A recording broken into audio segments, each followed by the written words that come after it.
السلام علیکم ورحمۃ اللہ وبرکاتہ۔ ڈیلی ون پیج کے شعبے سے آج کے پیج کا نمبر ہے 455، سورۃ صاد، آیات نمبر ہے 27 سے لے کر 42 تک۔ اور گزشتہ پیج پر ہم پڑھ چکے ہیں قصہ داؤد علیہ السلام۔ آج کچھ تمہید کے بعد پڑھیں گے انشاءاللہ ان کے فرزند سلیمان علیہ السلام۔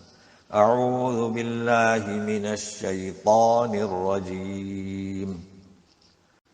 وما خلقنا السماء والأرض وما بينهما باطلا ذلك ظن الذين كفروا فويل للذين كفروا من النار۔ آسمان اور زمین اور دونوں کے درمیان جو چیزیں ہیں ہم نے انہیں باطل پیدا نہیں کیا۔ باطل یعنی ناحق، بغیر مقصد کے نہیں پیدا کیا، بلکہ کسی مقصد کے تحت۔ اور متعدد آیات سے واضح ہے کہ عبادت، بندگی۔ اب یہ کون خیال کرتا ہے؟ یہ خیال ہے کافروں کا، تو کافروں کے لیے ہلاکت ہے نار کے عذاب سے۔ اب اگلی آیت میں استفہام انکاری۔ ام نجعل الذین آمنوا وعملوا الصالحات کالمفسدین فی الارض ام نجعل المتقین کالفجار۔ کیا ہم کر دیں گے ایمان اور اعمال صالحہ کرنے والوں کو زمین میں فساد مچانے والوں کی طرح؟ جواب ہرگز نہیں۔ اور کیا ہم متقین کو، پرہیزگاروں کو فاجروں کی طرح کر دیں گے؟ جواب ہرگز نہیں۔ کتاب انزلناہ الیک مبارک لیدبروا آیاتہ ولیتذکر اولو الالباب۔ کتاب، اسے ہم نے اتارا آپ کی طرف بابرکت، تاکہ غور و فکر کریں اس کی آیات میں، اور نصیحت اس سے وہی لوگ حاصل کرتے ہیں جو عقل والے ہیں۔ تو دیکھیے، کلام پاک تو مبارک ہے، اور اس پہ غور و فکر کرنا اور نصیحت حاصل کرنا، یہ کون لوگ ہیں؟ عقل والے۔ تو اب جو فرد قرآن اور احادیث صحیحہ کے سہارے قرآن سے چمٹا ہوا ہے، اپنے مسائل حل انہی سے حاصل کرتا ہے، وہ عقل مندوں میں شامل ہے۔ اور جو اس سے ہٹے ہوئے ہیں، ظاہر ہے کہ وہ عقل مندوں کی جماعت سے خارج ہیں۔ اب قصہ شروع ہو رہا ہے۔ دیکھیے، وہبنا، واو اور ہے، وہ واو پہلا یعنی اور دوسرا وہبنا۔ تو سنیے گا، یعنی اس انداز سے پڑھیے، وہبنا، نہ کہ وَوَهَبْنَا لِدَاوُودَ سُلَيْمَانَ نِعْمَ الْعَبْدُ إِنَّهُ أَوَّابٌ۔ اور ہم نے عطا کیا داؤد کو فرزند سلیمان، کیا یہ اچھا بندہ تھا، اور یقیناً بار بار رجوع کرنے والا تھا۔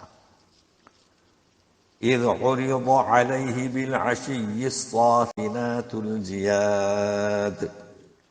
ایک وقت کا ذکر ہے کہ پیش کیے گئے ان پر بوقت شام۔ صافنات، صفنہ کی جمع خاص، اور جیاد، جواد کی جمع گھوڑے، جو جہاد کے لیے تیار کیے گئے تھے، تو خاص سے گھوڑے پیش کیے گئے۔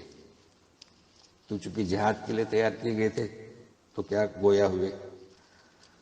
فقال انی احببت حب الخیر عن ذکر ربی حتی توارت بالحجاب۔ بولے کہ میں نے رب کی یاد کی وجہ سے ان گھوڑوں سے محبت کی، یہاں تک کہ سورج چھپ گیا۔ توارت، سورج چھپ گیا۔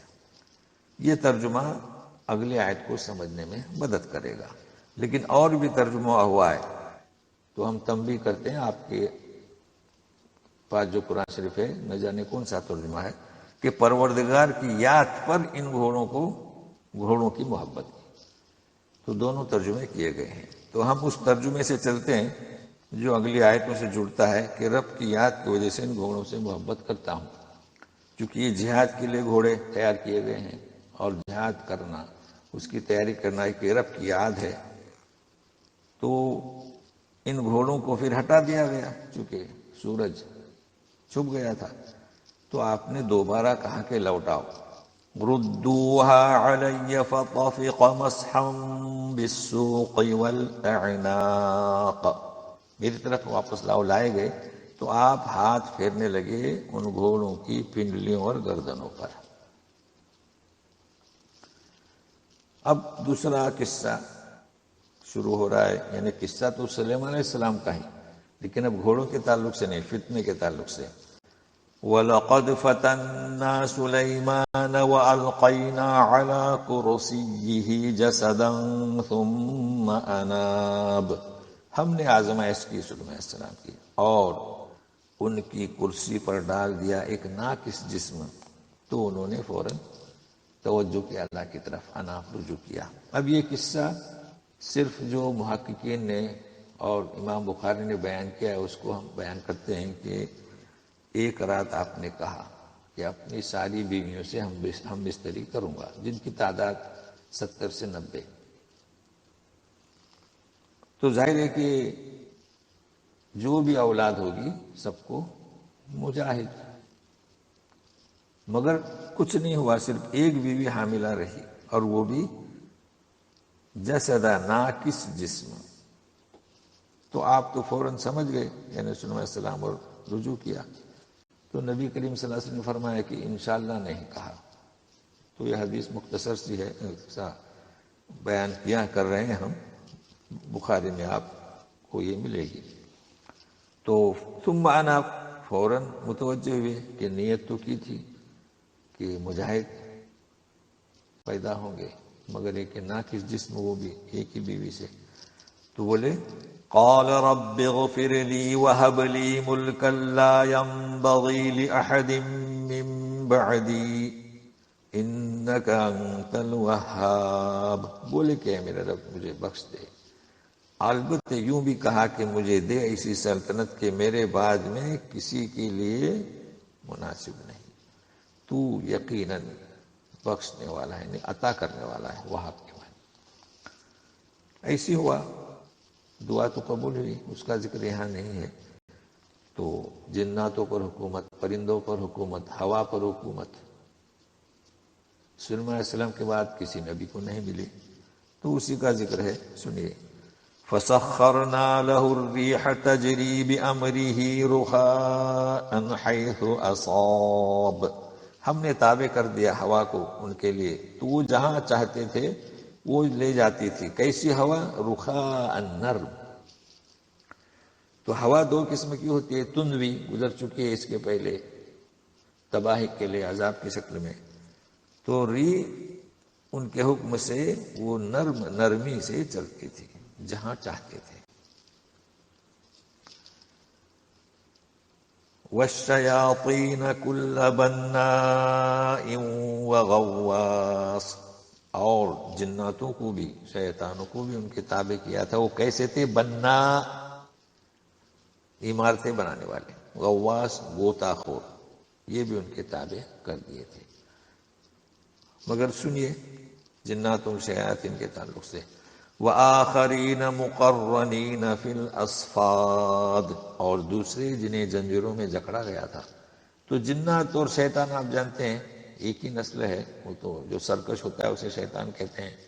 تو اس میں جو سرکش شیاطین و جنات تھے انہیں زنجیروں سے جکڑا گیا تھا تاکہ اپنی شرارت سے لوگوں کو پریشان نہ کریں۔ اس کے بعد کہا جا رہا ہے هَذَا عَطَاؤُنَا فَامْنُنْ أَوْ أَمْسِكْ بِغَيْرِ حِسَابٍ، یہ ہماری عطا ہے، بخشش ہے، اب آپ تو احسان کرو لوگوں پر یا رو کے رکھو، بغیر حساب، بغیر حساب کے، مطلب اختیار دے دیا گیا کہ آپ کھول کر دیں لوگوں کو، کسی کو نہ دیں، روک کے رکھیں، کم دیں، یہ آپ کے ساتھ خاص، اس پر گرفت نہیں ہوگی۔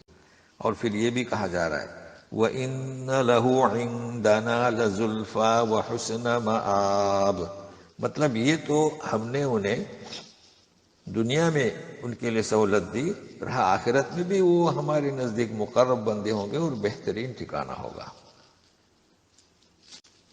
اب اگلی دو آیتوں میں ذکر ہو رہا ہے ایوب علیہ السلام کا قصہ، اور مکمل کریں گے انشاءاللہ آئندہ صفحے پر۔ وَاذْكُرْ عَبْدَنَا أَيُّوبَ إِذْ نَادَى رَبَّهُ أَنِّي مَسَّنِيَ الشَّيْطَانُ بِنُصْبٍ وَعَذَابٍ، اور یاد کرو ہمارے بندے ایوب کا، جب انہوں نے اپنے رب کو پکارا کہ مجھے مسنی الشیطان، شیطان نے چھوا، نصب اب ترجمہ کیے رنج و دکھ، تو نصب یعنی جسمانی تکلیف اور عذاب یعنی ظاہری تکلیف، مالی تکلیف۔